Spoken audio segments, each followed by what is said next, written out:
Japan में Okinawa नाम की एक जगह है जहाँ के लोग काफी टाइम से 100 साल से ज्यादा जीते आए हैं।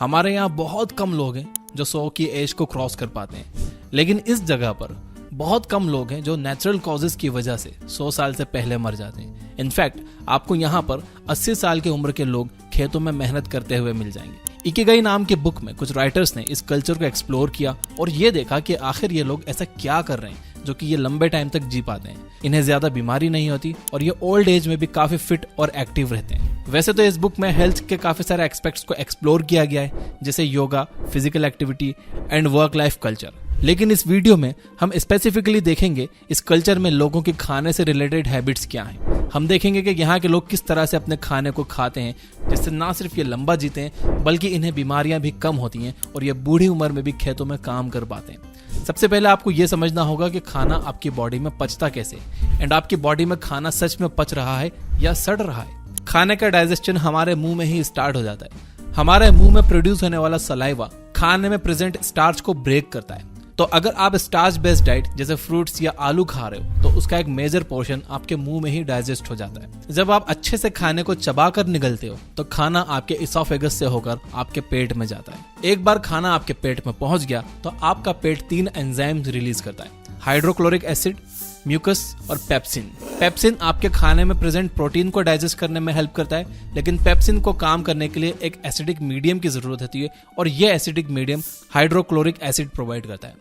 अब क्योंकि हाइड्रोक्लोरिक एसिड एक बहुत ही स्ट्रॉन्ग एसिड है जो आपके पेट को काट सकता है, इसलिए आपके पेट में म्यूकस भी रिलीज होता है जो आपके पेट के इनर वॉल्स को चारों तरफ से घेर लेता है और उसे प्रोटेक्ट करता है। अगर आपके पेट में म्यूकस कम हो जाए या हाइड्रोक्लोरिक एसिड बढ़ जाए तो ये एसिड हमारे पेट के इनर वॉल्स को नुकसान पहुंचाने लगता है और हमारे पेट में छाले पड़ जाते हैं जिन्हें अल्सर भी कहा जाता है। जब पेट में ये तीनों एंजाइम्स आ जाते हैं तो पेट एक चर्निंग एक्टिविटी करने लगता है, वो श्रिंक करता है और फिर एक्सपांड करता है। इससे पेट के एंजाइम्स खाने में हर तरफ से मिल जाते हैं और खाना अच्छे से डाइजेस्ट हो जाता है। अब यहाँ पर समझने वाली बात यह है कि अगर आप पूरा पेट भरकर खाना खा लेते हो तो उसे चर्निंग एक्टिविटी करने की जगह ही नहीं मिलती और वो खाना ज्यादा टाइम तक आपके पेट में पड़ा हुआ सड़ता है।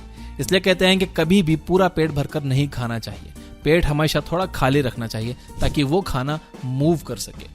पेट में 4-5 घंटे तक रहने के बाद आपका खाना वहां से निकलता है और फिर स्मॉल इंटेस्टाइन में जाता है।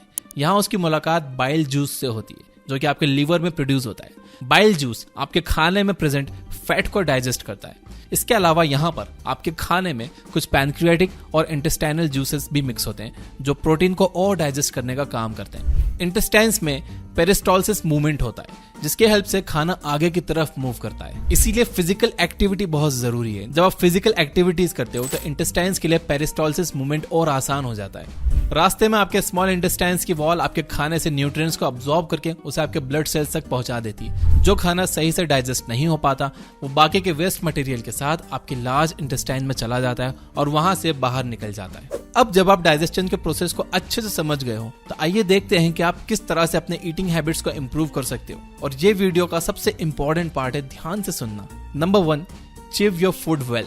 जैसा कि हमने देखा कि आपके खाने का डाइजेशन मुंह से ही स्टार्ट हो जाता है। अगर आप खाने को अच्छे से चबाओगे नहीं तो आपके खाने में प्रेजेंट स्टार्च का डाइजेशन अच्छे से नहीं हो पाएगा। इसके अलावा हमने देखा कि आपका पेट एक चर्निंग एक्टिविटी करता है जिससे पेट के सारे एंजाइम्स फूड में अच्छे से मिक्स हो जाते हैं। इमेजिन करो कि आपने अपने खाने को अच्छे से नहीं चबाया और आपके पेट में कुछ सॉलिड फूड पार्टिकल्स चले गए। ऐसे में वो एंजाइम्स आपके खाने में अच्छे से मिक्स नहीं हो पाएंगे और वो सॉलिड फूड अच्छे से डाइजेस्ट नहीं होगा। इसके साथ ही वो आपके स्मॉल इंटेस्टाइन में भी अच्छे से अब्सॉर्ब नहीं होगा, यानी आपको उस खाने में मौजूद जो न्यूट्रिएंट्स मिलना चाहिए थे वो मिलेंगे ही नहीं। तो आपका उसे खाने या ना खाने का कोई फायदा ही नहीं हुआ। इसलिए अपने खाने को हमेशा अच्छे से चबाकर खाइए। ओकिनावा आइलैंड के लोग 1 घंटे तक बैठकर खाना खाते हैं। आयुर्वेद के अकॉर्डिंग आपको अपने खाने को कम से कम 32 बार अच्छे से चबाना चाहिए ताकि सारे सॉलिड पार्टिकल्स ब्रेक हो जाएं और उसमें सलाइवा अच्छे से मिक्स हो जाए। यानी एक तरह से आपको अपना खाना खाना नहीं चाहिए बल्कि पीना चाहिए। आपको अपना खाना इतना चबाना चाहिए कि वो आपके मुंह में ही एक लिक्विड बन जाए। Number 2, don't over eat.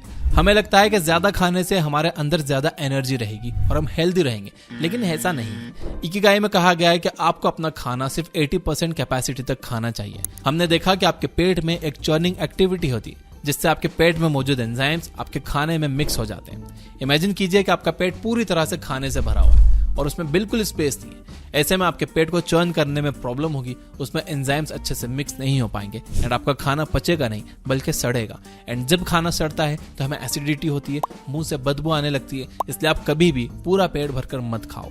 Number 3, don't drink water after eating food. अगर आपने बचपन में रसना पिया है तो आपको पता होगा कि उसमें एक लिमिट तक पानी डालते हैं। अगर आप उसमें बहुत ज्यादा पानी डाल दोगे तो उसका टेस्ट फीका हो जाएगा।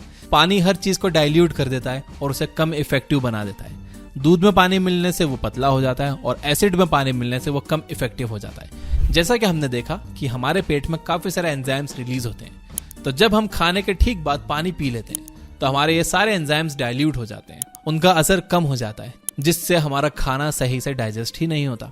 आयुर्वेद में बताया गया है कि खाने के बाद हमारे पेट में जठर अग्नि जलती, जिससे खाना पचता है।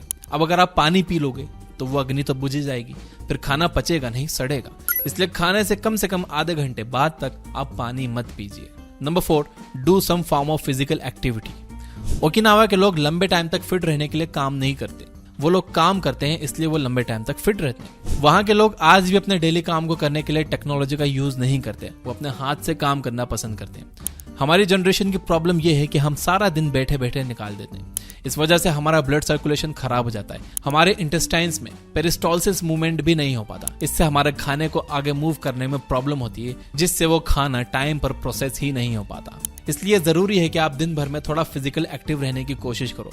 लिफ्ट की जगह स्टेयर्स यूज करो, मार्केट पैदल या साइकिल से चले जाओ, या फिर अपनी गाड़ी थोड़ी दूर पार्क कर दो ताकि आप मार्केट पैदल चलकर जा सको।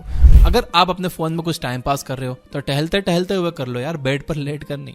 नंबर 5, ईट फाइब्रस फूड। जब आप एक एप्पल खाते हो तो कुछ टाइम के बाद एप्पल का सारा जूस निकल जाता है और आपके मुंह में सिर्फ फाइबर बच जाता है। ये फाइबर डाइजेशन प्रोसेस को इम्प्रूव करने का काम करता है। हरी सब्जियां और फ्रूट्स में बहुत सारे फाइबर होते हैं। जब आप फाइबरस फूड खाते हो तो फूड आपके पेट में एक साथ अच्छे से मूव कर पाता है और आपका डाइजेशन भी सही हो पाता है। अगर आप एप्पल छील के खा रहे हो या सिर्फ उस फ्रूट का जूस पी रहे हो तो इससे आपका पेट पूरी तरह से साफ नहीं होगा। इसलिए आप अपने डाइट के साथ हमेशा कुछ ना कुछ फाइबरस आइटम जरूर रखिए। खाना खाने का एक सिंपल रूल आप याद रख लो, आपको 100 साल पीछे जाना है। जो चीज 1900 से पहले खाते थे आप उसे खाइए, जैसे कि दाल, सब्जी, रोटी, ओट्स, मीट, फ्रूट्स एक्सेट्रा। जो चीज साल 1900 से पहले एग्जिस्ट तो करती थी लेकिन लोग उसे कम खाते थे, आप उसे भी कम खाओ, जैसे कि शुगर। और जो चीज साल 1900 से पहले एग्जिस्ट ही नहीं करती थी आप उसे जितना ज्यादा हो सके उतना ज्यादा अवॉइड करो। इस कैटेगरी में आपके सारे प्रोसेस्ड फूड आइटम और जंक फूड आ जाते हैं। अगर आप इस सिंपल से रूल को फॉलो करोगे तो आपको पेट से रिलेटेड कोई प्रॉब्लम नहीं होगी और लंबा जियोगे और हेल्दी और फिट रहोगे।